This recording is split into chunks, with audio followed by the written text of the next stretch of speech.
Ang talata natin ngayon, Mateo chapter 11, verse 28 hanggang verse 30. Magsiparito kayo sa akin, kayong lahat na nangapapagal at nangabibigatang lubha, at kayo'y aking papagpapahingahin. Pasanin ninyo ang aking pamatok at matuto kayo sa akin, sapagkat ako'y maamo at mapagpakumbabang puso, at makakasumpong kayo ng kapahingahan ng inyong mga kaluluwa, sapagkat ang aking pamatok ay madaling dalhin at ang aking pasan ay magaan. Ang paanyayang ito ay nagmumula mismo kay Jesus. Hindi niya sinabing humanap tayo ng sariling paraan. Hindi niya sinabing ayusin muna natin ang ating buhay bago tayo lumapit sa Kanya. Ang paanyaya ni Jesus ay simple at malinaw, magsiparito kayo sa akin. Dito po natin makikita ang pangunahing katotohanan ng talatang ito. Inaanyayahan ni Jesus ang mga napapagod.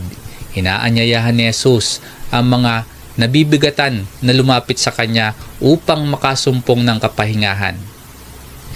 Ang kapahingahan pong inaalok ni Jesus ay higit pa sa pisikal na pahinga. Ito ang kapahingahan ng kaluluwa, ang kapayapaan at katiyakang matatagpuan natin sa pakikipag-ugnayan sa Kanya. Ngunit hindi po nagtatapos ang Kanyang paanyaya sa paglapit lamang. Sinabi rin ng Panginoong Hesus, pasanin ninyo ang aking pamatok at matuto kayo sa akin. Nangangahulugan pong ang lumalapit kay Kristo ay tinatawag ding sumunod at matuto mula sa Kanya.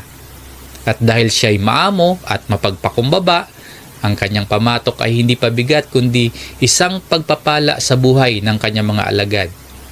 Kaya po pag-isipan natin ito, kapag tayo ba ay napapagod, kapag tayo ba ay nabibigatan, kanino tayo unang lumalapit?